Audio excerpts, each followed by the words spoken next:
Model there. Yeah, so we're here with Pastor Warren. Can't speak. I need to have some water today. My mouth is very dry right now. Pastor Warren Gillen and Pastor Bernie Holford. So we're going to try and bring Abby. You were going to say something? Yeah. Okay. No, go ahead, Troy. Go ahead, and then I'll go into mine. Okay. Yeah. So we're going to try and bring your experiences together, both as current pastors. And Warren, I think this is, well, we spoke once on Twitter, I believe. You commented on something I tweeted about. I was writing a paper about Black theology, like its origins and what it really means. Don't know if you remember this or not. and you did ask for me to send you that essay. I never did, but I want to. If I got first, I would have sent it to you. But I got 2-1, so it stayed in the locker. So I wanted to ask you about, I guess, like yourself being a young pastor. You have this responsibility to your churches, and you see, well, whilst you're seeing everything that's happening in the world, how is this impacting? Yeah, how is this impacting your ministry? Mm-hmm. Hey, I just want to say thank you for inviting me into this space and onto this live. To all the organizers, thank you for the invitation. I think when it comes to these issues, sometimes what happens is that when something big happens, we kind of jump on, do the whole performative thing, and then it kind of dies down. But what we're seeing with George Floyd, with the Breonna Taylor, with Aubrey, and many others, we're seeing that this thing is sticking. This is, it seems as if this is a watershed moment. So for me, just being impacted by just those videos, hearing those stories, it's really just kind of took a lot of my headspace. And this is not just because of George Floyd, but this is going back to previous others. And I think it's really just shaped how I do ministry, not just right now, but previously. It's really just altered how I look at the Bible and what the Bible says, and as a pastor, when you kind of are in this kind of current position, you often wonder what the Bible has to say about this. And what it really does, it brings me deeper into the Bible, deeper into my faith, to say, well, what does God say about what is going on in my present day? And that's where I am at this moment. And I wanted to extend the question out to you as well, Pastor Holford. I think it was last week where I'm about to throw in a plug for you as well, Abby. But last week I watched the sermon that yourself and Abby did on seeking justice and social justice in the Bible, and kind of the role that we ourselves play in this. So how have issues of race and racism impacted your ministry as well, Pastor Holford and Abby? Sure. Yeah, thanks for inviting me onto the program. And I've been raised in a multicultural church in Southampton. As a teenager, we had a whole range of people from all over the world, including from the West Indies there. And I guess I was really fortunate to have a father and a mother who really believed in hospitality across the board, and so showed us as kids and teenagers what it was like to be inclusive and that everybody was equal in the family of God. And that's why when I was growing up and went to my first conference session, I think was about 15 or 16, as a delegate to the Southampton Church, and I was surprised to hear the conflicts that were taking place there, because it was so different from my local church. These were people from London and places like that had that were polarized, and where black people were standing up and being very angry, and also there were very, very vitriolic white old pastors who I was ashamed of at the time, for the way that they spoke and the way they responded, and that context of conflict between whites and blacks within the church has perpetuated over the years. And one of the frustrations I've had as a pastor is wanting to encourage the church and wanting to encourage our leadership to explore how we can work together as a united family, as opposed to how to tear each other apart and to really diminish the gospel and especially our evangelistic potential because of our lack of ability to talk about race. So I don't know if I've answered all the question, but it's a start at it anyway. For me, I want to just dig into it a little bit. I know a number of years ago, okay, I say a number of years, it was maybe 3 or so, Warren, when you were at Andrews and you were part of the It's Time, the apology that you and a number of students at Andrews requested from the leadership at Andrews. And Pastor Sam previously just alluded to the apologies that have been taking place more recently, namely from Newbold. How do you think our institutions why do you think our institutions have taken this long to apologize? And how is this kind of connected to their spiritual growth, or your spiritual growth, should I say? When you speak of institutions, I'm guessing you're speaking of TED or Newbold, our institution? Either. Yeah, our institutions. So our schools, our conferences, our organizations, the whole structure, I guess. And actually, sorry, just before you answer that, it just popped into my mind. I don't know if we mentioned this clearly. So for those of you who are listening, when we speak about the church, in reference to the church, we're speaking about the Seventh-day Adventist Church, which we're all members of. So just in case there's some viewers who aren't in that belief system, and you're hearing these acronyms thrown about, this is why we're speaking about specifically the Seventh-day Adventist Church. So Warren, feels Ava. Yeah, I think it's difficult. Those in our institution, they may find it difficult to do these apologies because along with the apologies, you also have accountability. You also have the responsibility for reconciliation, and you have the responsibility to make right what you have done wrong. An apology is not simply just I'm sorry, but it is when we look at biblical forgiveness and biblical reconciliation, it's you attempting to right what caused the hurt in the first place.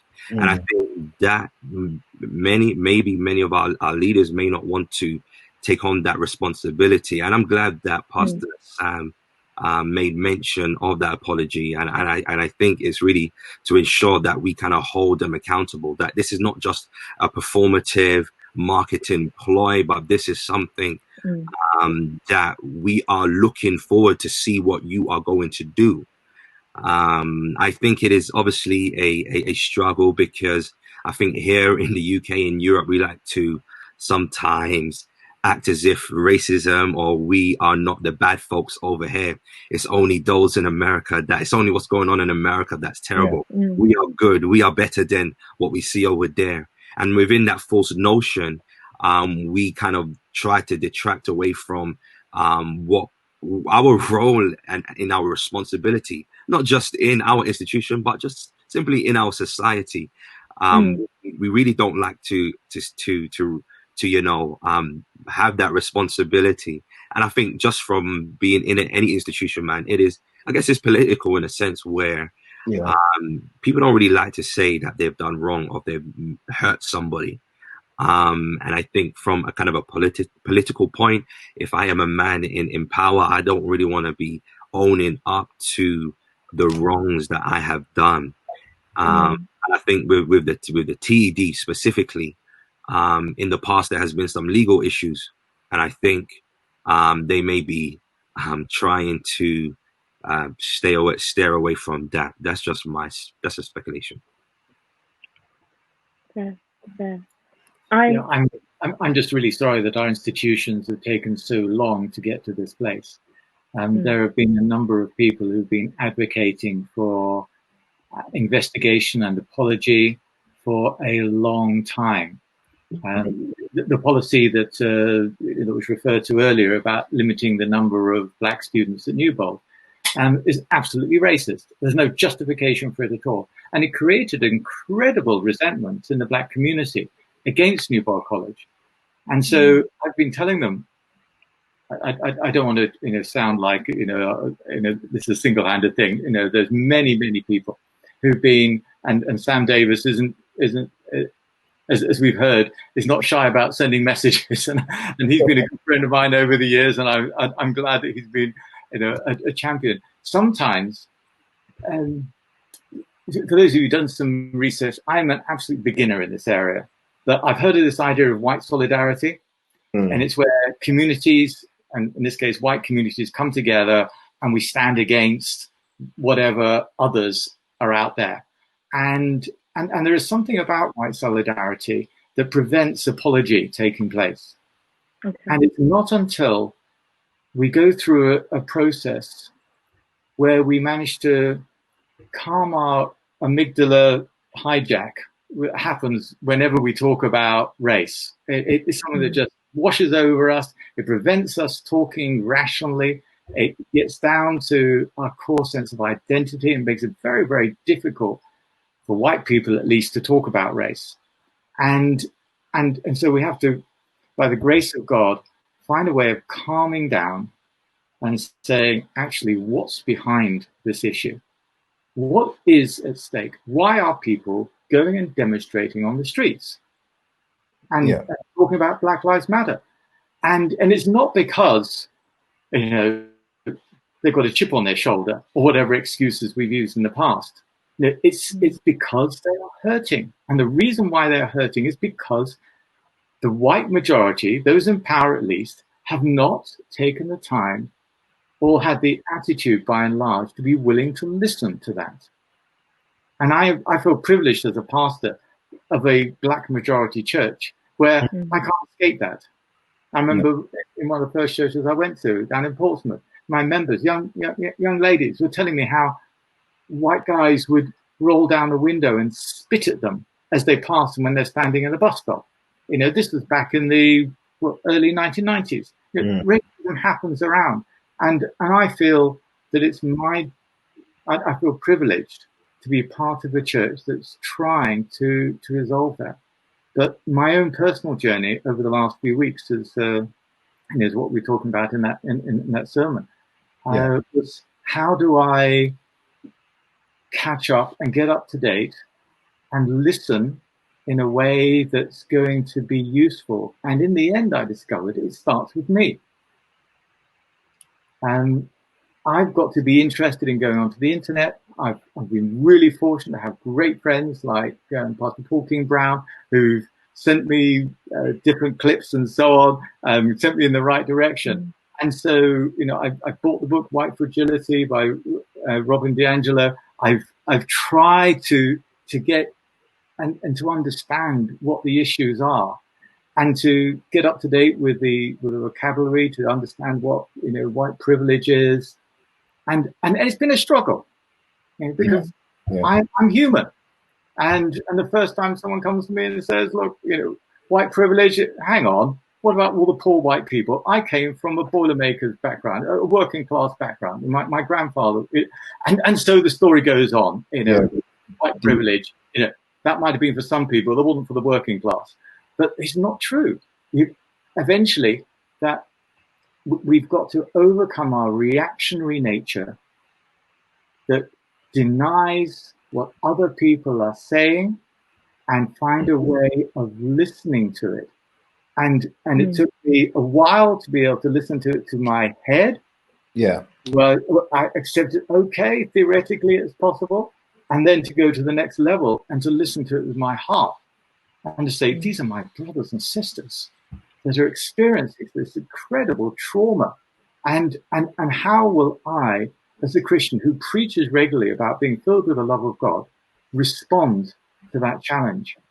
And I believe it's doing what this Black Lives, Adventists for Social Justice really is advocating, that we take the side of those that are suffering, even if it's hard to do so.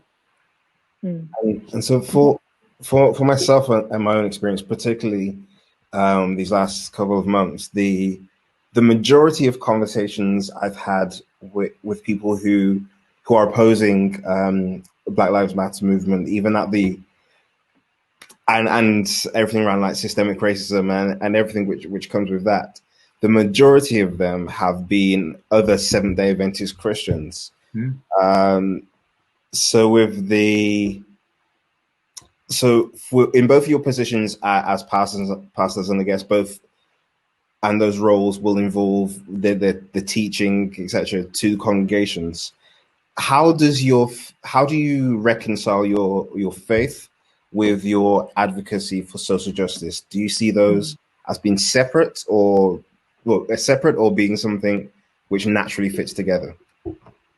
For me, I don't see social justice or any justice as departing away from my Christianity or my religion. I think it, in fact, propels me to go deeper into my religion, into my Christianity.